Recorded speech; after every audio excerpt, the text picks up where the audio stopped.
Baik, di sini saya akan menjelaskan materi mengenai penyelesaian sengketa melalui jalur hukum. Yang pertama itu ada penyelesaian sengketa internasional melalui arbitrase internasional publik. Arbitrase adalah metode penyelesaian sengketa di mana para pihak secara sukarela menyerahkan permasalahan mereka kepada pihak ketiga yang netral. Putusan arbitrase bersifat final dan juga mengikat dan dapat dilakukan melalui kompromis atau kesepakatan, yaitu penyerahan sengketa yang telah terjadi atau melalui pencantuman klausul arbitrase dalam perjanjian sebelum sengketa muncul. Pihak yang bertugas menyelesaikan sengketa disebut arbitrator atau arbiter. Nah, Badan Arbitrase Internasional Publik dapat didefinisikan sebagai alternatif penyelesaian sengketa melalui pihak ketiga atau badan arbitrase yang dipilih dan disepakati secara sukarela oleh para pihak yang dalam hal ini adalah negara untuk memutuskan sengketa non-perdata dengan putusan yang bersifat final dan mengikat. Istilah alternatif merujuk pada fakta bahwa badan arbitrase merupakan salah satu dari berbagai mekanisme penyelesaian sengketa yang diakui oleh hukum internasional. Sementara itu, istilah pihak ketiga digunakan karena badan ini tidak selalu disebut arbitrase. Contohnya seperti dalam penyelesaian sengketa di GATT yang mana sebelumnya WTO, istilah yang digunakan adalah panel. Nah, selain itu, dalam kajian hukum internasional, badan ini juga dikenal dengan istilah lain seperti claims tribunal. Pemilihan arbitrator sepenuhnya didasarkan pada kesepakatan para pihak yang terlibat. Arbitrator biasanya adalah seseorang yang ahli di bidang yang berkaitan dengan sengketa dan harus bersikap netral. Walaupun begitu, arbitrator tidak selalu berasal dari latar belakang hukum. Mereka bisa saja seorang insinyur, manajer perusahaan, ahli asuransi, ahli perbankan, atau profesional lain. Setelah arbitrator ditunjuk, mereka akan menyusun terms of reference atau aturan main yang berfungsi sebagai panduan selama proses arbitrase. Dokumen ini biasanya mencakup isu-isu utama yang harus diselesaikan, kewenangan arbitrator atau yurisdiksi, serta aturan-aturan yang akan digunakan dalam sidang arbitrase.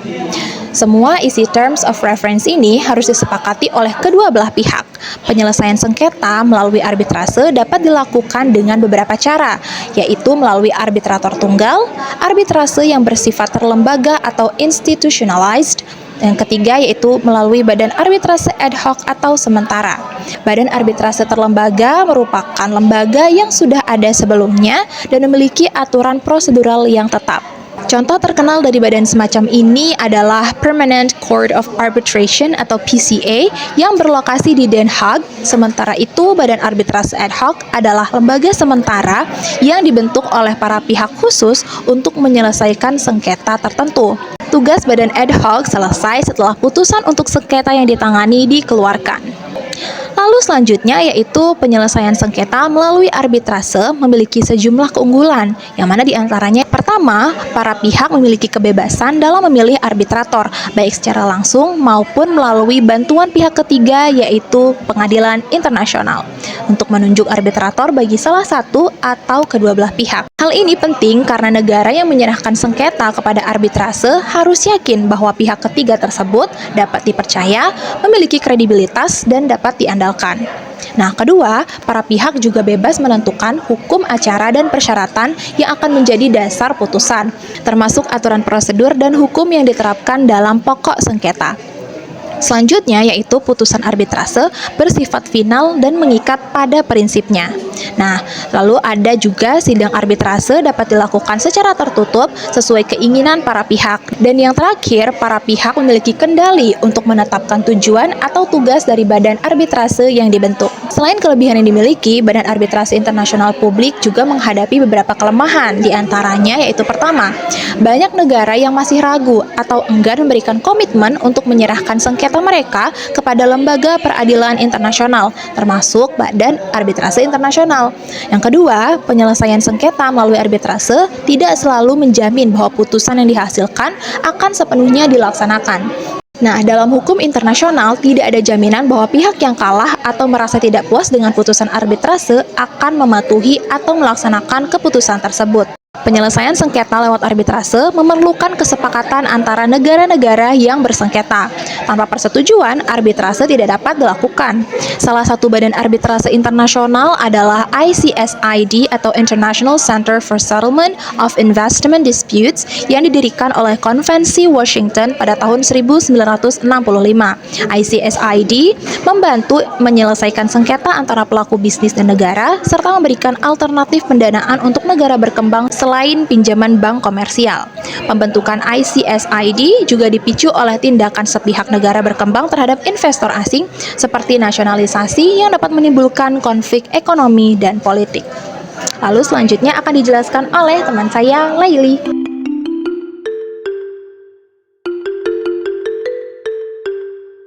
Baik, selanjutnya beberapa sumber hukum internasional yang mengatur penggunaan arbitrase dapat ditemukan dalam instrumen hukum berikut. Yang pertama, The Hague Convention for the Pacific Settlement of International Dispute 1899 dan 1907. Kemudian ada pasal 13 Covenant of the League of Nations. Pasal 13 ayat 1 ini mengharuskan negara-negara anggota untuk menyerahkan sengketa mereka kepada badan arbitrase atau pengadilan internasional jika sengketa tersebut tidak dapat diselesaikan secara diplomatik. Ketentuan ini diperkuat dengan pembentukan protokol di Jenewa pada tahun 1924. Meskipun protokol tersebut tidak diberlakukan karena rendahnya jumlah negara yang meratifikasinya. Kemudian yang selanjutnya ada The General Act for the Settlement of International Dispute pada 26 September 1928. Pembentukan General Act ini dipengaruhi oleh kegagalan protokol 1924.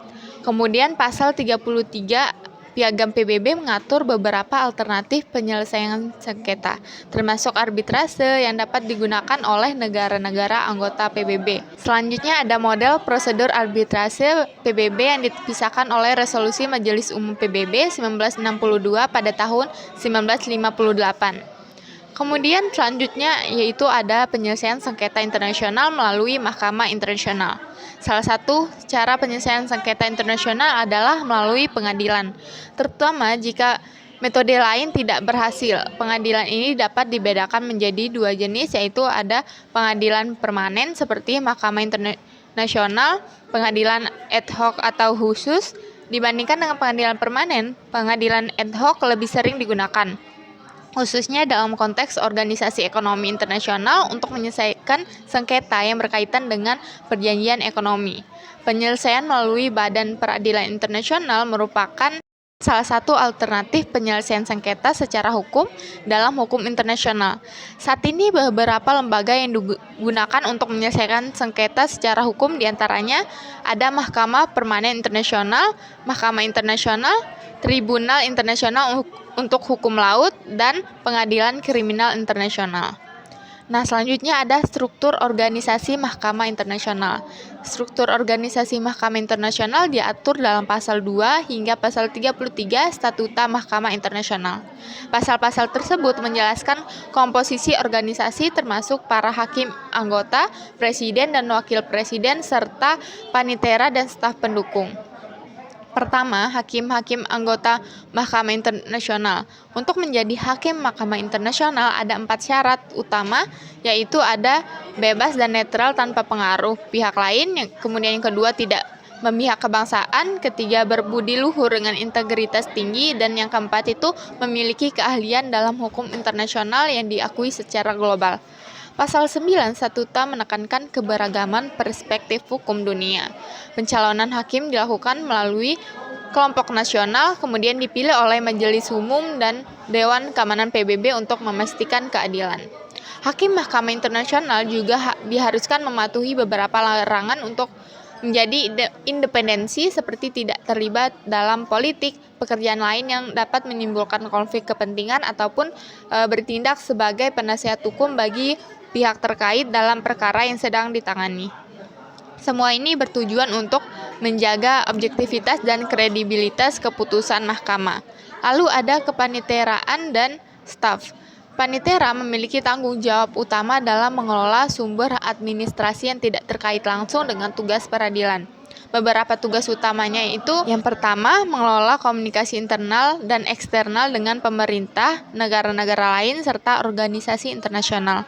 Yang kedua, menyusun daftar kasus secara menyeluruh yang akan diajukan ke mahkamah, kemudian bertanggung jawab kepada mahkamah dalam hal menyusun anggaran, pengarsipan, serta pelaksanaan keputusan yang berkaitan dengan advisory opinion. Secara keseluruhan, Panitera mendukung kelancaran proses peradilan melalui berbagai tugas administratif. Selanjutnya ada presiden dan wakil presiden. Di sini presiden bertanggung jawab atas pengelolaan pekerjaan dan administrasi mahkamah serta memimpin dan mengawasi seluruh jalannya sidang di mahkamah.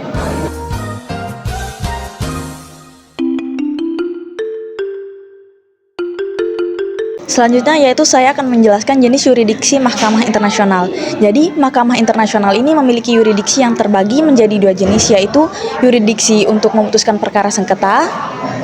Jadi, mahkamah menangani sengketa yang berkaitan dengan persoalan hukum, di mana hanya negara yang dapat menjadi pihak dalam perkara-perkara yang diajukan ke mahkamah.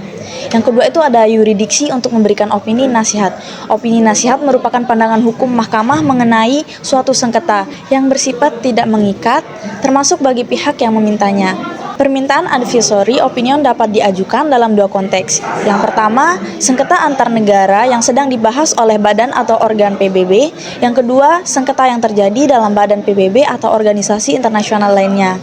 Lalu, advisory opinion dapat diminta oleh Majelis Umum dan Dewan Keamanan PBB. Badan atau organ selain Majelis Umum dan Dewan Keamanan, serta organisasi internasional di luar PBB dengan persetujuan Majelis Umum. Nah, selanjutnya yaitu prosedur penyelesaian sengketa melalui Mahkamah Internasional atau ICJ. Nah, yang pertama itu ketentuan umum. Ketentuan umum sengketa atau perkara antara negara diajukan ke Mahkamah Internasional melalui dua metode. Yang pertama itu ada pemberitahuan atau notification. Sengketa disampaikan kepada kepaniteraan mahkamah berdasarkan kesepakatan khusus antara pihak-pihak yang bersengketa. Nah, yang kedua itu ada permohonan tertulis, yaitu sengketa diajukan secara tertulis kepada kepaniteraan mahkamah dalam pengajuan baik secara lisan maupun tertulis. Dokumen tersebut harus mencantumkan pokok permasalahan serta pihak-pihak yang terlibat. Nah, perbedaan dalam cara pengajuan sengketa biasanya disebabkan oleh kesediaan masing-masing pihak untuk tunduk pada yurisdiksi mahkamah. Pemberitahuan umumnya dilakukan berdasarkan kesepakatan khusus antara pihak-pihak bersengketa setelah sengketa terjadi untuk bersama-sama membawa kasus tersebut ke mahkamah. Setelah ketentuan umum, terdapat langkah-langkah pendahuluan yang mana setelah seluruh persyaratan pengajuan sengketa terpenuhi seperti kejelasan identitas para wakil dan pendamping serta pembentukan majelis hakim mahkamah, ketua mahkamah akan mengundang wakil-wakil pihak yang bersengketa. Dalam pertemuan tersebut akan dibahas hal-hal terkait prosedur termasuk penetapan jadwal persidangan. Selain itu, mahkamah akan meminta keterangan dari masing-masing pihak untuk menentukan jumlah dan urutan agenda persidangan, penyampaian pembelaan, serta batas waktu untuk keperluan tertentu. Lalu yang ketiga, prosedur beracara di hadapan mahkamah. Proses di Mahkamah Internasional melibatkan prosedur tertulis seperti pengajuan dokumen dan lisan, yaitu pemeriksaan saksi, ahli, dan penasehat hukum. Bahasa resmi adalah Inggris dan Prancis. Sidang umumnya terbuka, kecuali jika diminta tertutup. Mahkamah dapat meminta bukti tambahan atau berkomunikasi dengan pemerintah terkait. Setelah selesai, ketua mahkamah menutup pemeriksaan dan sidang ditunda untuk mempertimbangkan keputusan yang dibahas secara tertutup. Nah, lalu yang keempat, adanya putusan Mahkamah Internasional. Jadi, keputusan Mahkamah Internasional hanya berlaku untuk pihak yang terlibat dan bersifat final tanpa dibanding, meski dapat ditinjau ulang jika ada fakta baru dalam 6 bulan setelah ditemukan, dan dalam batas waktu 10 tahun, anggota PBB yang terlibat sengketa wajib mematuhi keputusan mahkamah. Jika ada yang menolak, pihak lain dapat meminta bantuan Dewan Keamanan PBB untuk memastikan pelaksanaan putusan. Mahkamah juga dapat memberikan penjelasan jika ada perselisihan mengenai interpretasi keputusan. Nah, selanjutnya, sengketa di Mahkamah Internasional dapat berakhir melalui 3 cara utama. Yang pertama itu ada kesepakatan para pihak. Jadi, para pihak dapat mencapai kesepakatan kapan saja, selama proses persidangan dan memberitahukannya kepada mahkamah. Setelah itu, mahkamah akan mengeluarkan surat keputusan untuk menghapus sengketa dari daftar. Yang kedua itu ada penghentian persidangan. Pihak penggugat atau kedua pihak yang bersengketa dapat memutuskan untuk tidak melanjutkan persidangan atau menarik kembali kasusnya. Dalam situasi ini, mahkamah akan mengeluarkan surat keputusan untuk menghapus sengketa dari daftar. Nah, yang ketiga itu ada pemberian putusan. Cara ini paling umum digunakan untuk mengakhiri sengketa. Setelah mahkamah memeriksa kasus berdasarkan fakta dan bukti yang ada, mahkamah akan memberikan putusan final dalam sidang terbuka untuk menyelesaikan sengketa yang diajukan.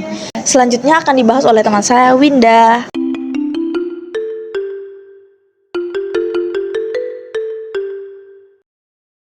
Oke, materi selanjutnya yaitu Mahkamah Internasional menjatuhkan putusannya berdasarkan 1. Hukum internasional. Pasal 38 ayat 1 Statuta Mahkamah Internasional menjelaskan bahwa sengketa diselesaikan dengan menggunakan sumber-sumber hukum internasional, yaitu yang pertama, ada konvensi atau perjanjian internasional, baik bersifat umum maupun khusus, yang mengandung aturan-aturan hukum yang telah disepakati oleh negara-negara bersengketa. Selanjutnya ada kebiasaan internasional yang merupakan praktik umum yang diakui sebagai hukum. Selanjutnya ada prinsip hukum umum yang diakui oleh negara-negara beradab. Dan ada keputusan pengadilan dan doktrin para ahli hukum terkemuka dari berbagai negara digunakan sebagai sumber hukum tambahan untuk menetapkan aturan-aturan hukum. Sumber hukum internasional dibagi menjadi dua kategori. Sumber pertama atau primer dan sumber tambahan atau subsidiar. Sumber utama meliputi konvensi dan kebiasaan internasional, sedangkan sumber tambahan mencakup keputusan pengadilan dan doktrin ahli hukum. Mahkamah internasional pertama-tama mengacu pada sumber utama, seperti perjanjian internasional dan kebiasaan internasional. Jika kedua sumber tersebut tidak cukup, barulah digunakan sumber tambahan seperti prinsip hukum umum, putusan pengadilan sebelumnya, dan pandangan para ahli. Selain hukum internasional, terdapat juga prinsip ex equo et bono. Menurut pasal 38 ayat 2 Statuta Mahkamah Internasional, mahkamah memiliki wewenang untuk memutus perkara berdasarkan prinsip ex equo et bono atau kepatutan dan kelayakan serta keadilan dalam hukum internasional jika disepakati oleh para pihak. Artinya, mahkamah dapat membuat keputusan berdasarkan prinsip kepatutan dan keadilan tanpa sepenuhnya terikat pada aturan hukum yang berlaku. Namun, hingga saat ini prinsip ini belum pernah diterapkan dalam penyelesaian sengketa di Mahkamah Internasional. Selanjutnya yaitu prosedur penjatuhan putusan Mahkamah Internasional, dissenting opinion, dan akibat hukum putusan Mahkamah Internasional. Yang pertama ada prosedur penjatuhan putusan. Setelah menentukan hukum yang relevan dan memeriksa fakta, Hakim Mahkamah Internasional mengadakan pertemuan untuk membahas masalah sengketa. Setiap hakim memberikan pandangan yang dibagikan kepada hakim lainnya. Kemudian, panitia perancang putusan dipilih untuk menyusun rancangan putusan yang divoting dan disahkan berdasarkan suara mayoritas. Jika suara imbang, ketua atau wakilnya yang memutuskan. Sidang pembacaan putusan dilakukan secara terbuka. Yang kedua, dissenting opinion atau pendapat yang berbeda. Dalam laporan keputusan mahkamah, terdapat dua jenis pendapat hakim. Pertama, yaitu dissenting opinion, yaitu pendapat hakim yang tidak setuju dengan bagian tertentu dari putusan mahkamah, khususnya dasar hukum dan argumen yang digunakan dalam keputusan tersebut. Kedua, spirit opinion, pendapat hakim yang mendukung putusan mahkamah tetapi tidak sepenuhnya setuju dengan semua atau beberapa argumennya. Meskipun begitu, hasil keputusan tetap sama. Pendapat terpisah atau dissenting opinion adalah pandangan hakim yang menentang keputusan mayoritas dan menyatakan keberatan terhadap alasan yang diberikan dalam keputusan tersebut. Dissenting opinion dapat dianggap melemahkan kekuatan putusan, namun juga membuat hakim mayoritas lebih hati-hati dalam memberikan alasan keputusan mereka. Lalu ada akibat hukum putusan Mahkamah Internasional. Putusan Mahkamah Internasional bersifat mengikat, final, dan tidak bisa diajukan banding, yaitu ada dalam pasal 60 statuta. Jika ada perbedaan penafsiran, mahkamah dapat memberikan tafsiran atas permintaan pihak yang bersangkutan. Negara yang menerima statuta wajib mematuhi keputusan tersebut, dan jika tidak dilaksanakan, negara lain dapat meminta Dewan Keamanan PBB untuk memastikan pelaksanaannya. Mahkamah tidak bisa mengeksekusi keputusannya. Jika suatu negara tidak hadir, mahkamah tetap dapat memutuskan, dan negara yang tidak hadir tidak bisa menolak putusan. Perubahan atau penafsiran putusan dapat diajukan dalam waktu 6 bulan setelah fakta baru muncul dan maksimal 10 tahun setelah putusan. Selanjutnya studi kasus yang akan dijelaskan oleh teman kami Riel. Jadi kali ini untuk membahas studi kasus yang bakalan kami cantumkan di dalam makalah tersebut adalah studi kasus yang berkaitan dengan konflik sengketa tanah milik Palestina yang dicaplok sama Israel gitu. Nah, studi ini kita ambil karena ini merupakan isu-isu baru, isu-isu yang fresh dari kalangan politik global.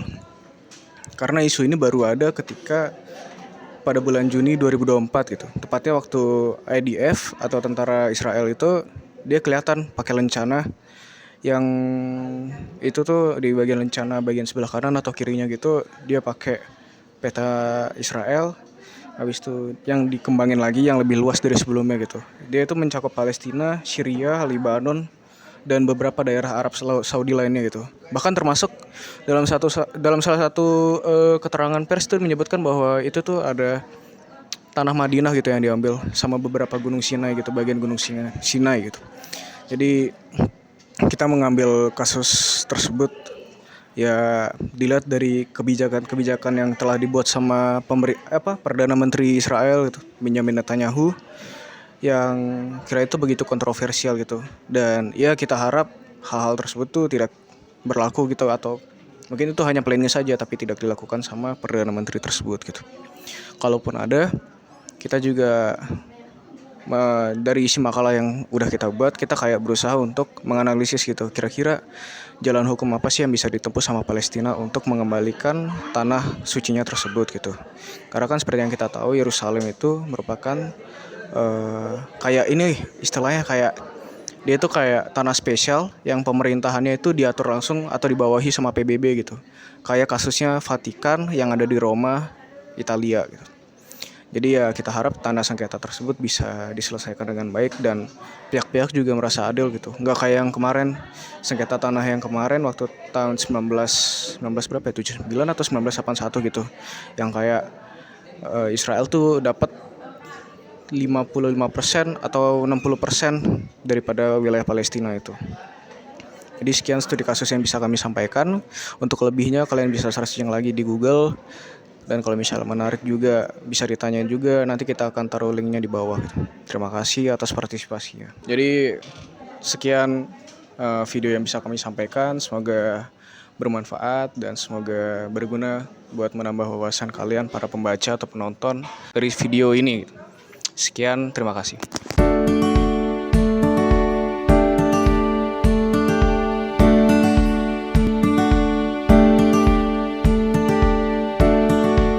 A few years ago, I stood here with a red marker to show the curse, a great curse, the curse of a nuclear Iran.